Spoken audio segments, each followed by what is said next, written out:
단이 아니라 초대교회로부터 건전한 신앙의 고백과 귀한 건전한 교리 안에서 교회를 지키고 세상에 대하여 바른 복음을 증거하는 그 흐름 가운데 장로교가 탄생했다라고 저는 믿습니다. 그리고 그 장로교의 역사 가운데 수많은 믿음의 선배들이 쓰셨던 그 귀한 글들을 보면서 제가 스스로 장로교에 속해 있다는 것을 자부심을 가지고 감사하면서 이렇게 사역을 하던 중에 동일한 장로교였지만 우리가 건전하게 바라보는 관점이 아닌 그 다른 관점으로 종말론을 바라보고 또 계시록을 바라보는 그런 무리 가운데 제가 속해서 신앙생활을 하면서 진짜 건전한 종말론은 이런 것입니다라고 굽히지 않고 말씀을 증거했을 때 강도권을 박탈당하게 됐습니다. 그래서 교회에서 이렇게 쫓겨나게 됐고, 그 다음 어떤 교회에서도 또 사역을 하면서 장로교의 핵심 교리죠. 하나님의 택하심과 그분의 신실하심으로 우리를 구원하신다.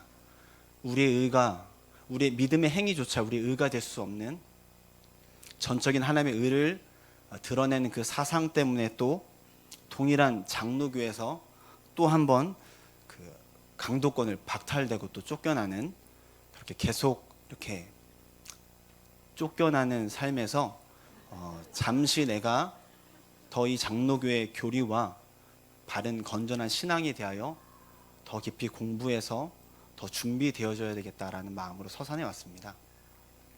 그리고 이곳 상록교에 오게 되었는데요. 5개월 정도 다닌 것 같은데 말할 수 없는 위로와 소망을 얻게 됐습니다. 나와 동일한 고백으로 동일한 관점으로 성경을 보는 교회가 있구나.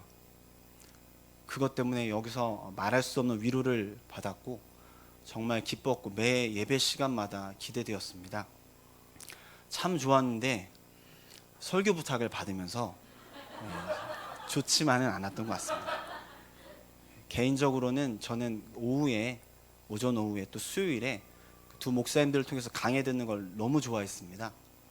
강해 들은 걸 가지고 제가 따로 공부할 정도로 시리즈로 강해 듣는 게 너무 좋아서 그냥 하던 대로 두 목사님을 통하여 강해 듣는 것이 제가 이렇게 한번 나와서 인사하고 설교하는 것보다 저 개인적으로도 더 유익하다고 생각해서 약간 부담도 됐었고, 또 공동체적으로 생각할 때도 제 수준이 아직은 우리 두 목사님께서 먼저 선구적으로 발견하신 그 귀한 말씀의 보석들과 그 교리들을 먼저 섭렵하셔서 잘 전하시고 있다면 저는 이제야 좀 깨닫고 조금 더 공부해보자라는 가운데에 이렇게 있는 성경 교사이기 때문에 공동체적으로도 더 좋은 강해를 들을 수 없고 도리어 후퇴된 강해를 듣는 건 아닌가 하는 좀 마음의 부담이 있어서 좀 개인적으로 어려운 시간을 충분히 가졌습니다. 그러다가 마음에 결론이 세워졌던 것은 수준은 좀 다르겠지만 그러나 동일한 말씀의 원리로 설교하고 동일한 적용을 할 거라는 기대감이 분명히 제 안에도 있기 때문에 항상 들어왔던 말씀의 원리, 그리스도의 복음의 탁월성과 그 탁월한 복음을 듣는 우리 교회의 합당한 태도와 위로를 함께 나누는 시간이 된다면 매우 의미 있겠다라는 마음으로 위로를 받고 말씀을 준비했습니다. 같이 잠시 기도하고 말씀 보겠습니다. 하나님, 무익한 종이 스가랴 3장을 토대로 독생자의 복음을 증거하고자 합니다. 종이 말씀을 증거하기 위하여 준비할 때 제게 주셨던 위로와 감동과 삶의 결단들이 함께 공유되어질 수 있도록 성령님 함께하여 주십시오. 예수 그리스도 이름으로 기도합니다. 아멘. 저는 오늘 스가랴 3장을 준비했습니다. 1장부터 하지 않고 3장을 이렇게 준비하게 된 것은요, 스가랴는 크게 봤을 때 세 가지로 나눌 수가 있다라고 학자들이 얘기합니다. 먼저는 연속적으로 8개의 환상이 등장합니다. 그리고 그 환상 뒤에 잘못된 금식에 대한 권면을 하고 있습니다. 그리고 그 권면이 끝나면 마지막 종말론적인 메시아 왕국의 축복과 심판에 대하여 예언하면서 스가랴 성경이 마치게 되는데요. 이 8개의 초반의 환상이 나오는 가운데 제가 오늘 나눌 환상은 네 번째 환상입니다. 학자들 가운데는 이 스가랴 성경이 경첩 구조라고 해서 이렇게 가운데로 접히는 문학적 구조를 갖고 있다라고 주장합니다. 그리고 8가지의 환상도 역시 경첩 구조를 갖고 있다라고 주장하는 분들이 있습니다. 가운데로 접히는 구조로 되어 있다면 환상이 네 번째와 다섯 번째 환상은 8가지의 환상 가운데 가장 핵심적인 내용들을 담고 있다라고 볼 수 있고요. 제가 네 번째와 다섯 번째 환상 가운데 네 번째 환상을 택한 이유는 스가랴 전체의 중간 부분에 오는 경첩 지점이 6장 15절 정도에 있는 부분인데요. 6장 그 부분과 그 본문의 내용과 오늘 환상이 동일한 내용을 갖고 있기 때문에 저는 3장 내용을 근거로 우리 같이 하나님의 마음을 좀 보려고 합니다. 스가랴 성경은요, 예수님이 이 땅에 오시기 약 520년 정도 전에 쓰여진 성경이고 520년 전, 예수님이 오시기 520년 전에 당시 상황과 그리고 그 성경을 읽어야 하는 사람들의 그런 배경들이 있었습니다. 그것은 무엇이냐면 BC 586년 정도 전에 유다가 멸망을 하고 선지자들이 예언했던 것처럼 70년 만에 다시 고국으로 돌아올 수 있는 길이 열리게 됐습니다. 어떻게 고국으로 돌아왔는가? 예언한 그대로 고레스라고 하는 페르시아 황제, 메데와 페르시아의 통일 왕국을 처음에 이룩해냈던 그 고레스 황제가 자신이 왕이 된 이유를 명시했습니다. 칙령에. 내가 왜 왕이 됐냐면 단 하나 이유인데 유다 백성들을 고국에 돌려보내서 성전을 짓기 위하여 내가 황제가 된 거다라고 명시하고 있습니다. 그래서 유다 백성들은 독립을 하지 못했습니다. 70년이 지나도 여전히 식민지로 있었지만 자신을 통치하는 황제가 명령을 내렸습니다. 너희들은 고국에 돌아가서 성전을 지어라. 내가 모든 것을 제공해 주겠다라고 말했습니다. 분명한 목적을 가지고 돌아왔지만 그들은 몇 가지 이유로 인해서 성전 건축을 중단하게 됩니다. 먼저는 주변국들이 방해했습니다. 그리고 고레스 황제가 죽게 되었는데요. 그 뒤로 이었던 황제가 성전 건축을 막게 되었습니다. 주변국들의 모략에 넘어가서 성전 건축을 중단하는 명령을 또 내리게 됩니다. 그래서 유다 백성들은 고국에 돌아온 목적을 상실하게 됐습니다. 그래서 자연스럽게 먹고 사는 문제에 매이게 됩니다. 어쩌면 유다 백성들은 성전 재건보다 먹고 사는 문제가 더 중요했을 수도 있습니다. 유한한 인간, 더 자세히 표현해서 죄인은요, 무지하기 때문에 하나님이 아무리 숭고한 가치를 지워줘도 그걸 잊어버릴 수밖에 없습니다. 하나님은 성전을 건축해서 그 가운데 반드시 하실 일이 있다고 숭고한 가치를 유다 백성들에게 주었는데 먹고 사는 문제와 주변의 방해 속에서 그 숭고한 가치를 잊어버리게 되었습니다. 죄인은 아무리 좋은 걸 줘도 상황과 조건에 의하여 그 열정이 식을 수밖에 없습니다. 그러나 그 숭고한 가치를 주시고 명령하는 하나님은 그 가치를 스스로 알고 계십니다. 그래서 절대로 잊어버리지 않습니다. 그래서 다시금 자신의 백성들이 자신의 숭고한 가치를 기억나게 하기 위하여 언제나 동일한 방법을 쓰셨는데 그것은 선지자를 보내는 방법이었습니다. 그래서 하나님은 다시 15년 동안, 약 15년 동안 성전 짓는 것을 잊어버리고 먹고 살고 집 짓고 이렇게 안정적으로 살아가는 그 백성들에게 학개와 스가랴라는 선지자들을 대동시켜서 다시금 성전을 짓도록 권고했습니다. 우리가 오늘 살펴볼 스가랴보다 학개가 약 2개월 정도 먼저 사역을 시작했고요. 스가랴가 예언 사역을 할 때는 이미 성전을 지어가고 있었습니다. 그러므로 스가랴 성경이 쓰여진 첫 번째 이유라면 지금 너희가 짓고 있는 이 성전 다시는 멈추지 말고 끝까지 지어라. 이것이 스가랴 성경이 쓰여진 첫 번째 목적이라고 볼 수 있습니다. 그럼 우리 이제 같이 3장을 보면서 하나님의 마음을 구하도록 하겠습니다. 우리 1절을 같이 한번 읽어보겠습니다. 대제사장 여호수아는 여호와의 천사 앞에 섰고 사탄은 그의 오른쪽에 서서 그를 대적하는 것을 여호와께서 내게 보이시니라. 오늘 여기 본문 1절을 보면요, 청문회가 열려졌다고 볼 수 있습니다. 제2성전, 무너진 솔로몬 성전을 뒤로 하고 이제 다시 제2성전을 지어야 되는데, 이 성전을 지을 때 두 명의 리더가 나옵니다. 한 명은 총독 스룹바벨이고 두 번째는 대제사장 여호수아입니다. 이 두 사람을 통하여서, 이 두 사람이 진두지휘 아래에서 성전을 지어야 하는데요, 오늘 이 본문은 과연 대제사장 여호수아가 성전 재건의 리더로 적합한 사람인지 청문회가 열려졌다는 것을 알 수 있고요. 오늘 이 1절에 스가랴가 본 환상에 세 명이 등장하고 있습니다. 먼저는 대제사장 여호수아입니다. 이 여호수아는 그 모세의 후계자와 동명이인이지만 시대가 다릅니다. 지금 이 여호수아는 제2성전에서 영적 리더자이면서 제2성전이 지어지면 거기서 대제사장 노릇을 해야 하는 사람입니다.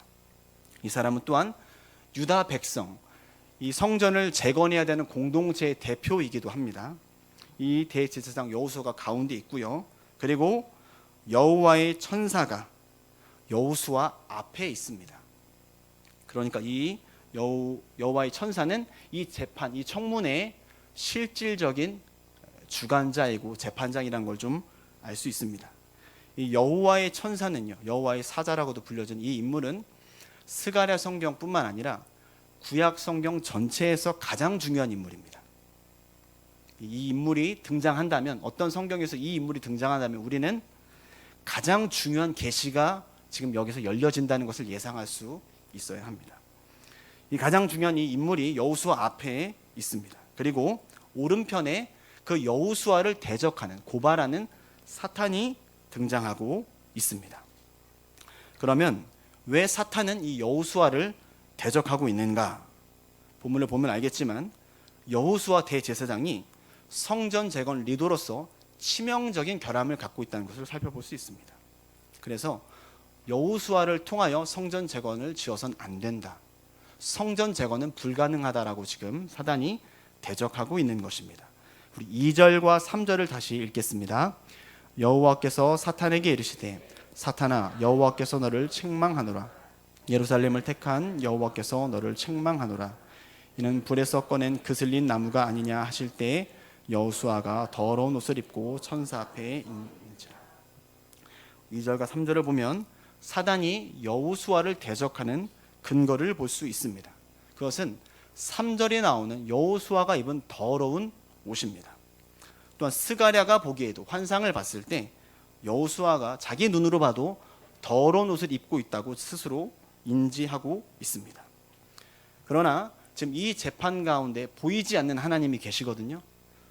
만군의 여호와 하나님이 계신데, 그분은 이 재판의 실질적인 최종적인 판결자로서 눈에 보이기에 더러운 옷을 입고 있는 이 여호수아를 책망하는 것이 아니라 사단을 먼저 책망하는 것을 볼 수가 있습니다.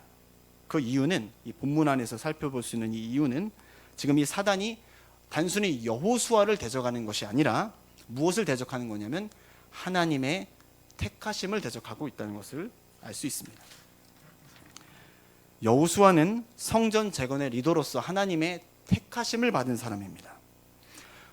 구약 성경에 여호와를 수식할 수 있는 어구가 굉장히 많은데, 만군의 여호와, 치료의 여호와, 준비하시는 여호와, 수많은 형용 어구가 있는데 오늘 이 본문에서는 여호와를 이렇게 형용하고 있습니다. 예루살렘을 택한 여호와라고 등장하고 있습니다. 이것이 굉장히 강조되어 있다는 것을 볼 수 있는데요, 하나님은 사단과 스가랴의 눈에 보여지는 여호수아의 모습이 아니라, 그 더러운 옷을 입은 여호수아의 모습이 아니라 다른 방식으로 여호수아를 표현하고 있습니다. 사단과 스가랴의 눈에 볼 때는 더러운 옷을 입은 여호수아인데, 그를 택하신 여호와는 다른 방법으로 여호수아를 설명하고 있는데, 그것은 바로 불에서 꺼낸 그슬린 나무라는 표현입니다. 더러운 옷을 입었다 여호수아가라고 여호와가 표현하지 않고 그를 불에서 꺼낸 나무라고 표현하고 있는데요, 하나님은 구속 사역에서 눈으로 보여지는 것 이상의 안목을 가지고 계신데요, 오늘 이 표현은 굉장히 신학적 의미가 있다고 봤습니다. 먼저는 불에서 꺼냈다는 표현입니다. 그냥 불에 두지 않고 건져냈다라고 하는 이 표현. 그 나무를, 그 여호수아를 심판 가운데 계속 두지 않았다라는 겁니다. 그것이 첫 번째 중요한 부분이고요.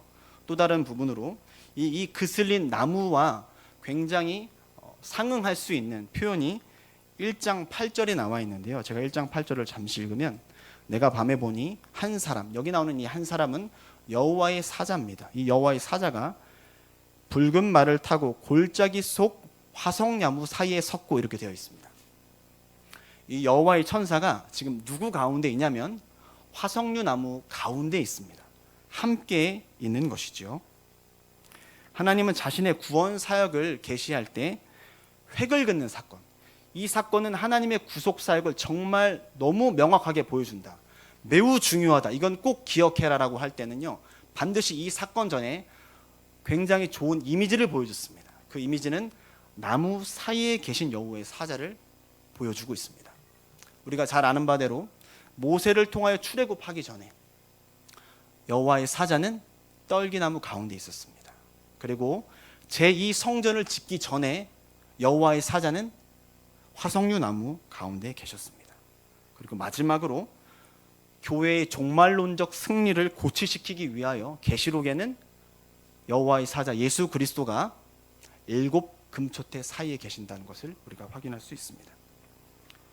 그러므로 지금 이 2절 3절에 등장하는 여호수아의 모습 두 가지, 사람의 눈으로 볼 때, 사단의 눈으로 볼 때 더러운 옷을 입은 것, 이것보다 구속사적 관점에서 더 중요한 것은요, 그가 그슬린 나무이기 이전에 그와 함께 있는 여호와, 그것이 더 중요합니다. 죄로 무너진 여호수아보다 중요한 건 그를 버리지 않고 그냥 불에 타도록 내버려 두지 않고 건져내서 그 곁에 있는 여호와의 사자, 이것이 우리가 더 중요한 것입니다. 오직 삼위 하나님의 택하심을 근거로 70년 노예 생활로 피폐해진 유다 백성들을 그냥 내버려 두지 않고 여전히 임마누엘 하시는 여호와와 그의 사자, 이것을 우리는 볼 수 있어야 합니다.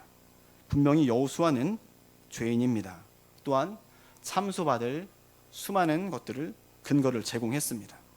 그러나 정의와 공의의 재판장은 도리어 사단 참소자를 책망하고 있습니다. 이런 패턴, 분명히 죄는 인간이 지었는데 그 책망을 먼저 사단에게 하는 패턴은 원시복음 창세기 3장에서도 발견될 수 있고 욥기에서도 발견이 되는데, 이때는 특별히 하나님께서 중요한 모략의 방법을 통하여서, 질문의 방법을 통하여서 사람보다 사단을 책망하시는 장면을 볼 수가 있습니다. 아담과 하와가 선악과를 먹었습니다. 하나님이 찾아오셔서 뭘 하시냐면 물어보십니다. 네가 어디 있느냐라고 물어보십니다. 천지를 창조하신 하나님이 아담이 어디 있는지 모를 수는 없죠. 하나님의 질문에는 목적이 있습니다. 뭘 계시하고 싶은 겁니다. 물어봅니다. 내가 숨었습니다.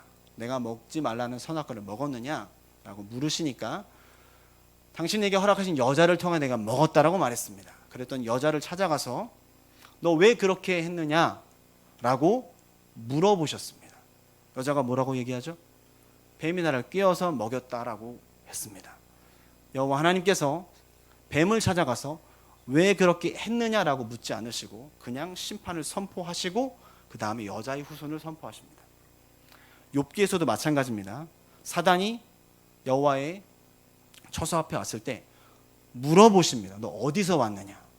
이 땅에 두루 다녔다라고 말했습니다. 욥을 알고 있느냐라고 물어보시는 바람에 결과적으로 욥은 감당할 수 없는 시험과 인내의 시간들을 받아야 했습니다. 그러나 그 질문의 최종적 욥기의 마지막을 가게 되면 그 욥기의 시험에서 승리하는 것이 욥이 아니라 하나님인 것을 볼 수가 있습니다. 하나님 이러한 방법들을 통하여서 우리의 연약함이 결론이 아니라 여호와의 승리에 포커스를 맞추고 있는 것을 우리는 발견할 수가 있습니다. 그러므로 하나님의 계시는 매우 반복적이고 진보합니다. 4절을 읽겠습니다. 여호와께서 자기 앞에 선 자들에게 명령하사 그 더러운 옷을 벗기라 하시고 또 여호수아에게 이르시되 내가 내 죄악을 제거하여 버렸으니 내게 아름다운 옷을 입히리라 하시기로. 이제 이 정의와 공의의 하나님께서 이 청문회에서 마귀의 참수를 뒤로 하고 판결문을 내십니다. 판결문을 어떻게 읽으셨냐면 첫 번째는 더러운 옷을 벗겨버리시는 판결문을 읽게 됩니다. 더러운 옷을 벗어버리면 마귀가 더 이상 여호수아를 참수할 수가 없습니다. 뿐만 아니라 여기서 멈추지 않고 아름다운 옷을 입혀주십니다. 아름다운 옷을 입게 되는 동시에 이제 여호수아는 성전 재건 리더로서 하나님 앞에서 완전히 모든 것들을 이룰 수 있는 사람으로 위탁받게 됩니다. 이 놀라운 광경을 보면서 스가랴가 매우 황홀경에 빠졌다는 것을 볼 수가 있습니다. 이 사단의 참소를 뒤로고 하나님이 아주 무차별적으로 여호수아를 긍휼히 여겨가지고 마음껏 높여주시는데 스가랴가 너무 통쾌한 나머지 이 공의로운 정의로운 심판에 개입하게 됩니다. 개입해서 뭐라고 얘기를 했는데 5절을 같이 읽겠습니다.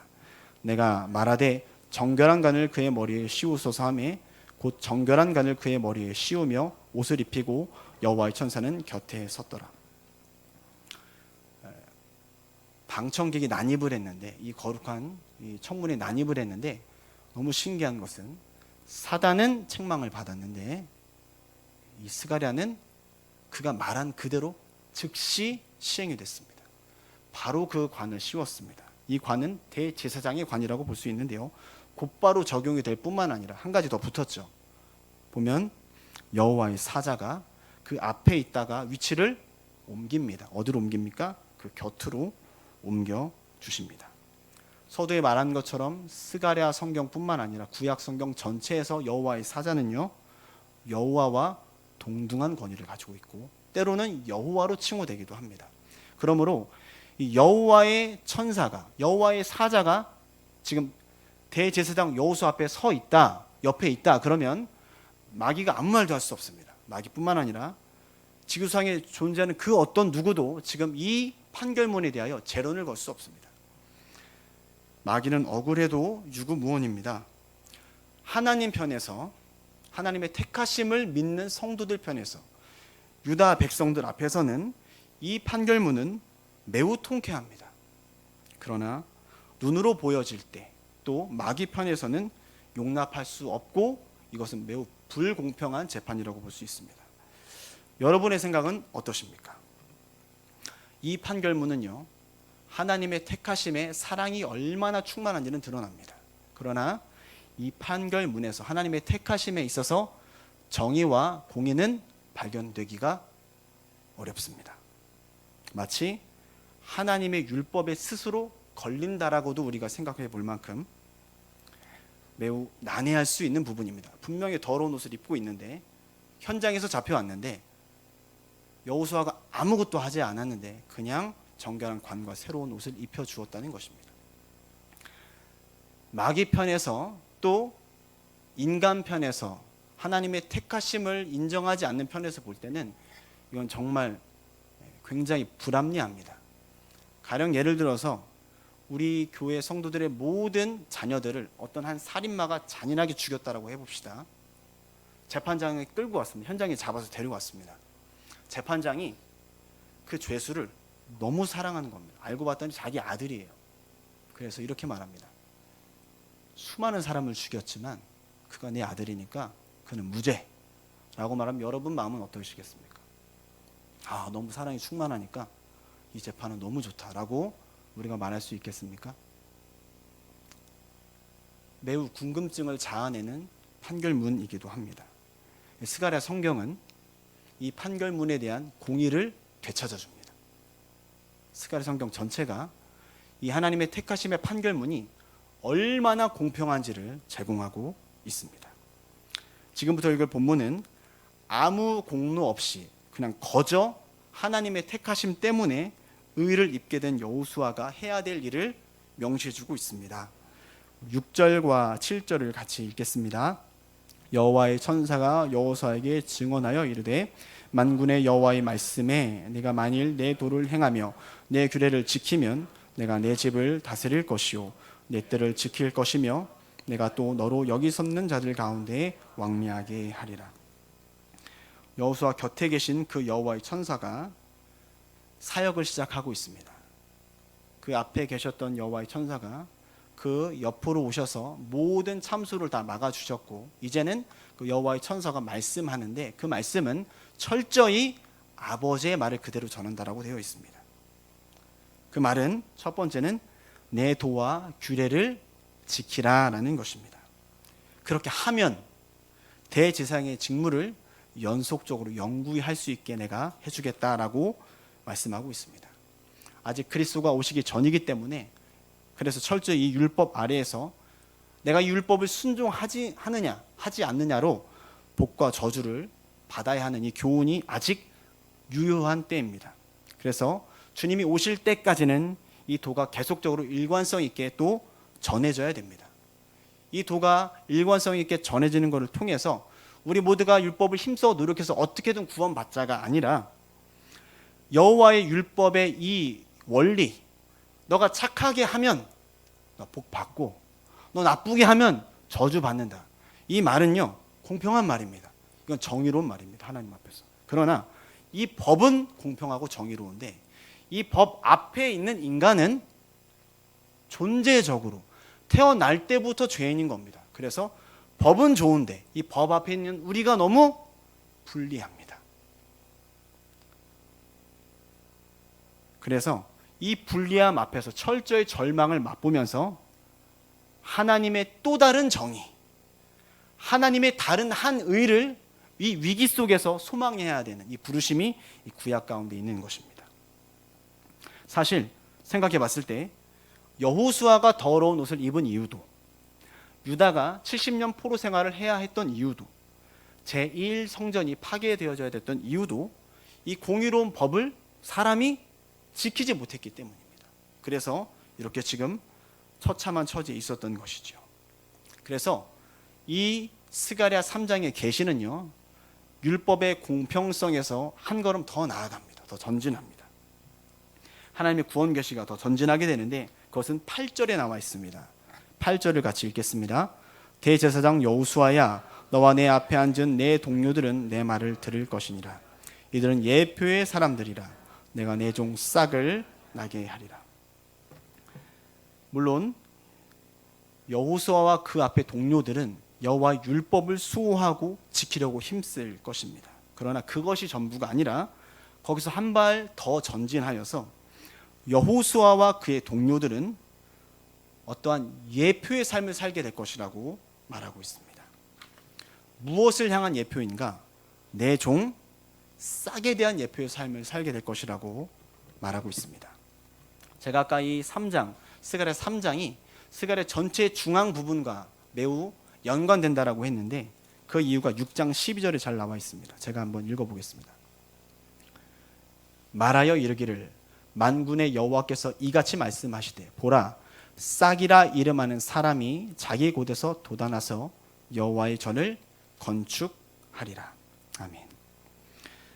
어떤 싹이 자기 자리에서 나타나서 그가 성전을 건축할 것이다 라고 말하고 있습니다.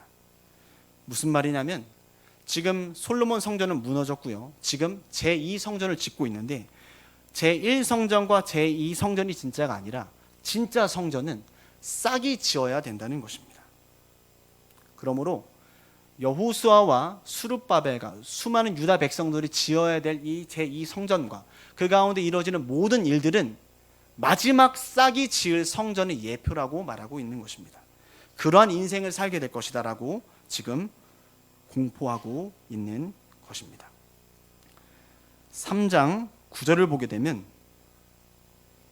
3장 9절을 우리가 좀 같이 보게 되면은 하나님이 명하시는 너와 너의 동료들이 내 도를 지키면서 거기서 끝나는 것이 아니라 예표의 삶을 살게 될 것인데 이건 반드시 그렇게 되어질 것이다. 무슨 말이냐면 제2성전은 반드시 지어질 것이고 너희 모두는 반드시 그 예표의 삶을 살게 될 것이며 마침내 내가 진짜 말한 본질적 성전이 그 싹을 통하여 지어질 것이다 라고 공포하는 장면이 9절에 나와 있습니다. 우리 9절을 같이 읽겠습니다. 만군의 여호와가 말하노라, 내가 너 여호수아 앞에 세운 돌을 보라. 한 돌에 7눈이 있느니라. 내가 거기에 새길 것을 새기며 이 땅의 죄악을 하루에 제거하리라. 지금 하나님이 공포하시면서 내가 여호와의 사자가 말한 이 약속은 매우 확실하다. 반드시 이루어진다. 그 증거가 뭔가? 여호수아 앞에 돌이 있는데 그 돌에는 7눈이 박혀 있다는 겁니다. 스가랴 4장 10절을 보면 7눈은 온 세상에 두루 다니는 여호와의 눈이다 라고 되어 있습니다. 이 7눈이 상징하는 것은요, 열방에 편지하시는 여호와의 섭리와 그분의 능력과 그분이 계획한 모든 것을 반드시 편지하면서 이루시는 그분의 능력의 확실성을 상징하고 있습니다. 3장 전체를 정리해서 구절을 표현한다면 이스라엘을 택하신 온 땅에 편지하시는 하나님께서 제2성전 반드시 재건할 것이고, 그리고 이 제2성전을 짓는 모든 과정과 이 3장에 등장하는 이 모든 사건들이 다 예표가 되어서 마침내 싹을 통하여, 즉 어떠한 사람의 생명을 통하여 하나님의 뜻을 완전히 이룰 것이다. 그게 뭐냐면 제가 구절을 다시 읽겠습니다. 만군의 여호와가 말하노라, 내가 너 여호수아 앞에 세운 돌을 보라. 한 돌에 7눈이 있느니라. 내가 거기에 새길 것을 새기며 이 땅의 죄악을 하루에 제거하리라. 싹이 할 일이 뭐냐면, 싹이 성전의 기초 반석이 된다라고 말을 하고 있고요. 그리고 거기에 바로 그 기초 반석에 하나님이 영원전부터 품었던 가장 완전한 최고의 선포를 거기다 새기겠다는 겁니다. 그 돌에다가. 그 내용이 무엇과 연관이 있냐면 이 땅의 죄악을 단번에 제거하겠다는 겁니다. 그게 하나님이 새기고 싶은 메시지인 것입니다. 그걸 어디다 새기는가? 그 싹에다가 새기겠다는 겁니다. 그 싹이 지을 성전에다, 거기다 바로 새기겠다라고 지금 하나님이 돌의 7눈을 보여주면서 지금 맹세하고 있는 것입니다.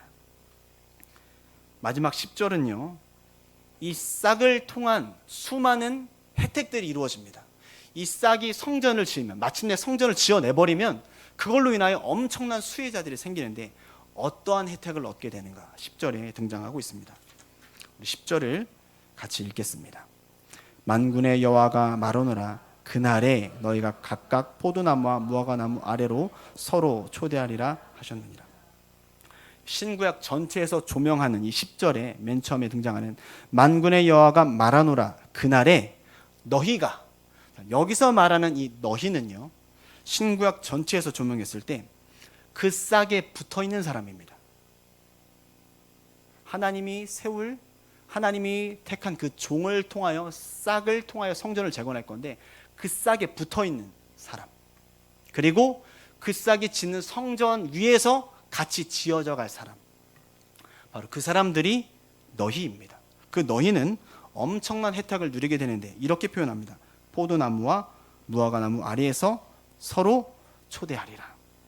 이 표현은 구약에서 종말론적 메시아 왕국의 평화와 풍성함을 나타낼 때 쓰는 말이고, 그래서 더러는 이미 임한 천년 왕국 때 우리가 누릴 혜택을 표현하는 상용구로 이 구절을 많이 쓰고 있습니다. 말씀을 정리하면 스가랴 3장의 내용은요, 매우 예표적인 사건입니다. 대제사장 여호수아가 단번에 죄를 씻음받고 새로운 옷을 입고 관을 쓰고 어마어마한 사역을 감당하게 되어지는 것인데, 이것은 싹이 할 사역의 전초입니다. 싹이 이 일을 하겠다는 겁니다. 자격 없는 그를 회복하는 그 일을 싹이 할 것인데, 그 싹이 누군가? 다름 아닌 여호수아 앞에 있다가 곁으로 움직인, 그래서 그에게 맹세한 여호와의 사자임을 계시하고 있습니다. 스가랴 성경은요, 제2성전의 재건, 반드시 재건해라, 다시는 멈추지 말고 반드시 재건해라, 그리고 그 성전에 있으면, 그 성전에 모여 있으면 내가 그 성전 가운데 반드시 어마어마한 일을 계시할 거다라는 것을 전체적으로 담고 있습니다. 이 제2성전은요, 눈으로 볼 때 매우 허접했습니다. 솔로몬 성전은 7년 동안 황금으로 도배를 해서 성전을 지었는데 이 성전은 주로 나무로 지었습니다. 백향목으로 짓지 못했습니다. 레바논에서 수입하지 못하고 그냥 거기에 있는 적절한, 좋지 못한 재료들로 성전을 짓고 있었습니다. 그래서 학계 2장 9절을 보면은 그 유다 사람들이 성전을 짓다가 울어요. 왜냐하면 내 아버지와 내 할아버지로 들었던 성전의 모습은 너무 화려하고 멋졌는데 지금 우리가 짓고 있는 이 성전은 너무 보잘것없는 겁니다. 내가 짓는데 너무 비참한 겁니다. 그래서 막 웁니다. 그래서 학계가 그들을 위로합니다. 뭐라고 위로하는가? 놀라지 마라. 지금 이 성전의 영광이 이전에 지었던 성전의 영광보다 더 클 것이다라고 위로해 줍니다. 나무로 짓고 너무너무 허접해 보이는 성전인데 도리어 솔로몬 성전의 영광보다 이 나무로 지은 성전이 더 위대할 것이다라고 위로하고 예언하고 있는 것입니다. 그러나 역사를 두고 보면요, 제2성전은 제1성전보다 더 비참한 최후를 맞이합니다. 역사를 두고 보면 이 페르시아 이후에 알렉산더 대왕을 통하여 헬라 제국이 다가오게 됩니다. 그리고 헬라 제국은 알렉산더가 빨리 죽으면서 네 4개국으로 나눠지게 되는데 이 북쪽 4개국 중에 북쪽 왕 중에 안티오쿠스 에피파네스 4세라고 하는 황제가 등장을 합니다.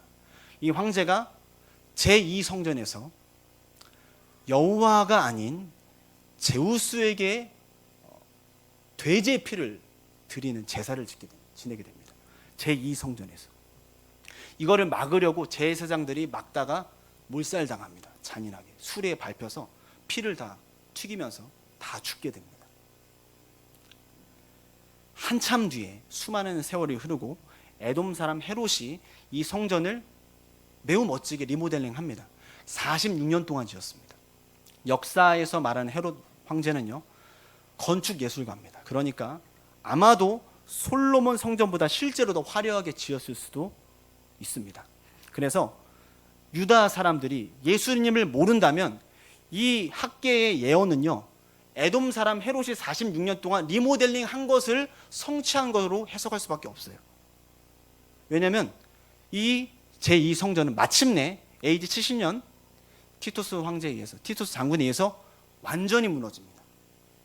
헤롯이 워낙 탁월한 건축가여서 금을 많이 벽 사이에 박아놨는데 그 금을 빼려고 여러분 잘 아신 바대요. 다 불태워서 녹여가지고 금을 다 수거하는 작업 때문에 돌 위에 돌 하나 정말 남기지 않고 제2성전은 완전히 무너지게 됩니다. 그러므로 학계에 예언하고 있는 이 나무로 지은 이 성전이 솔로몬 성전보다 더 위대한 영광을 얻을 거라는 이것은요, 그리스도를 보지 않으면 이루어질 수 없는 사실입니다.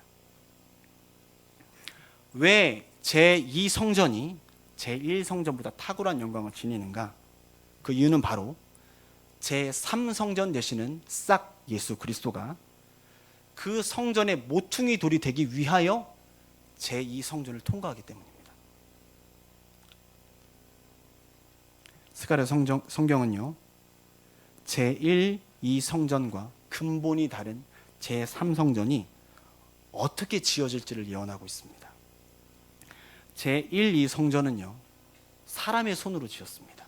그리고 돌을 깎아서 지었습니다. 여러분, 돌을 깎아서 지은 게 뭔지 아십니까? 바벨탑입니다. 최초의 건축물은 바벨탑입니다. 돌을 깎아서 만들었죠. 제단에서. 상징하는 바가 있습니다. 여호와 하나님은요, 사람의 손으로 깎은 돌에 있을 수 없습니다. 화려한 보석으로 제1성전을 지었고 제2성전도 헤롯에 의하여 리모델링 될 때 엄청나게 화려하게 지어졌습니다. 그러나 제3성전은요, 여호와의 사자가 높아지지 않고 화려하지 않고 겸손함으로 이 땅에 오셔서 배신당하고 수치당하고 벌거벗김을 당하고 창에 찔려 죽음으로 그 성전을 짓는다고 예언되어 있습니다.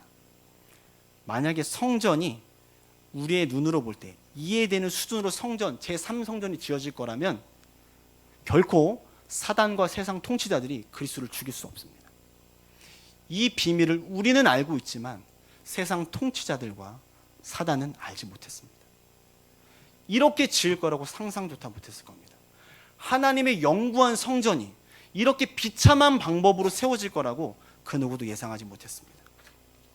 그러나 교회는 하나님의 택하심을 입어서 그 은혜로 이 특별 계시를 받아들이게 됐습니다.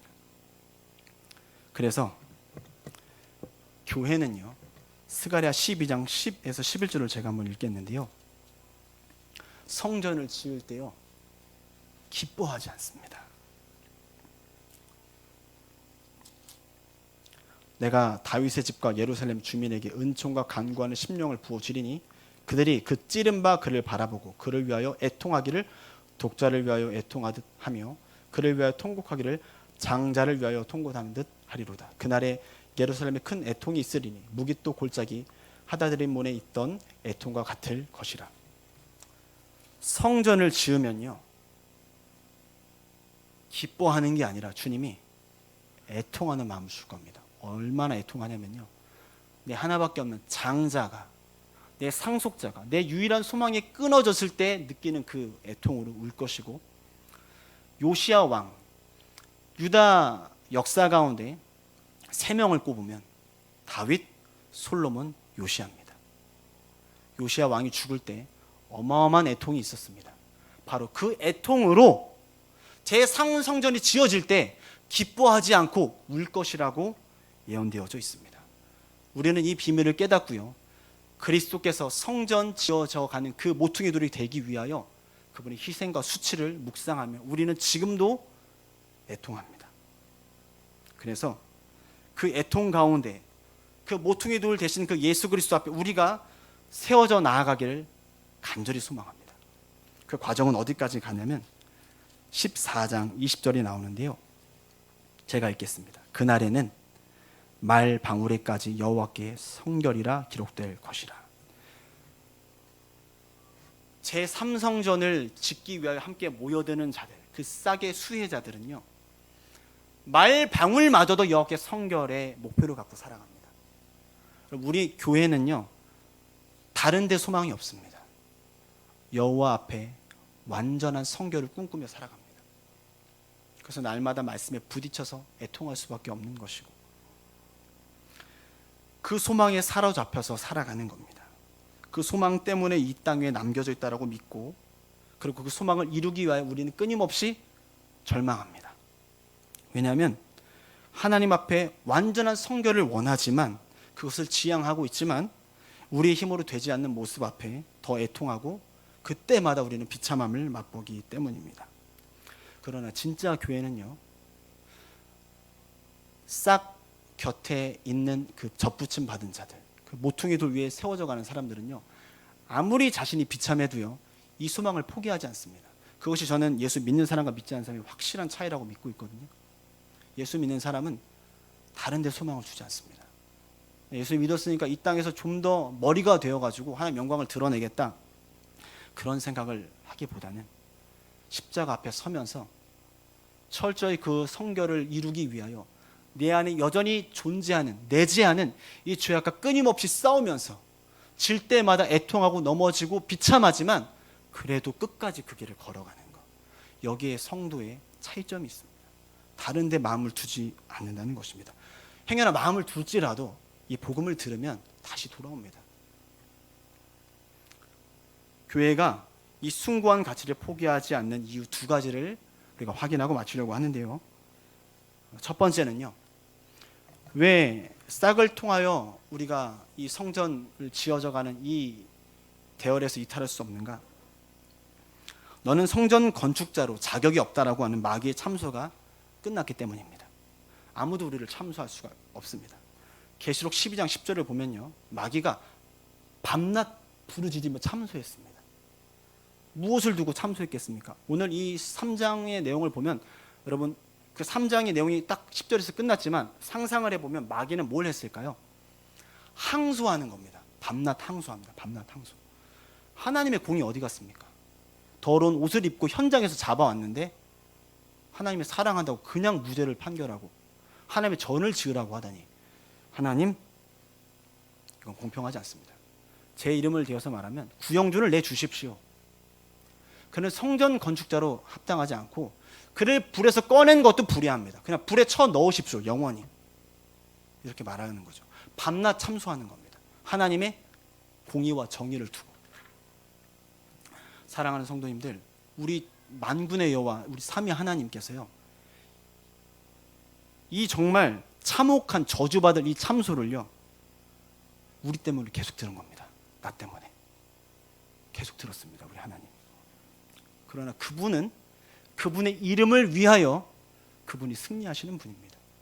그 방법이 싹을 통한 방법이었고요. 마침내 하나님이 약속하신 그 싹이 이 땅 가운데 일어나 건축하셨을 때 우리 주님이 그 항소 가운데 마지막 항소를 들으시고 최종 판결문을 내리십니다. 구영주는 더 이상 더럽지 않다. 내가 구영주를 창세 전부터 택하였고 그 더러운 옷을 벗기기 위해 내 아들 독생자를 인간으로 보내서 배신과 버림과 수치와 죽음을 당하게 했으니 구영준이 입은 더러운 옷에 대한 판결은 완전히 성취됐다. 이 형벌은 끝났다. 구영준은 무죄.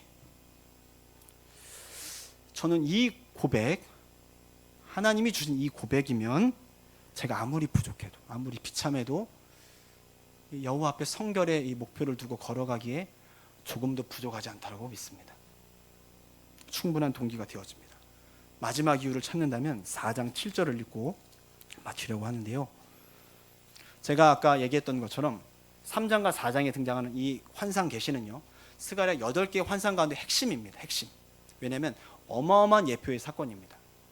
여기 나오는 이 수룹바벨은요, 싹을 의미하는, 싹을 상징하고 있는데 이렇게 되어 있습니다. 큰 산아 너가 무엇이냐, 너가 수룹바벨 앞에서 평지가 되리라. 그가 머릿돌을 내놓을 때 무리가 외치기를 은총이 그에게 있을지어다 하리라 하셨고, 싹으로 수혜를 받아서 그 싹에 접붙임 받은 그 모퉁이 돌 위에서 건축을 하는 우리가 왜 여호와께 성결의 그 목표를 갖고 끝까지 나아가는가?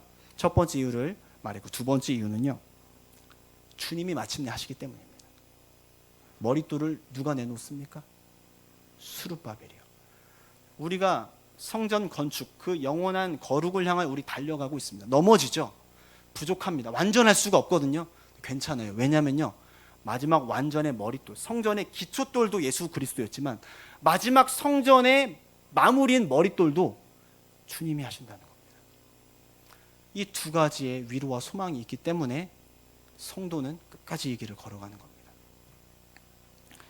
우리 앞에, 성도 앞에, 택하심을 믿고 수호하는 교회 앞에 하나님은 여전히 최고의 영광스러운 고백으로 우리를 언제나 도전하시고 위로하십니다. 이 소망이 붙들려 우리 사랑하는 상록교회, 제가 정말 개인적으로 사랑할 수밖에 없는, 제게 정말 많은 위로를 준 이 상록교회가 이 소망이 붙들려서 주님 오실 때까지 그 길을 함께 걸어가길 소망합니다. 기도하겠습니다.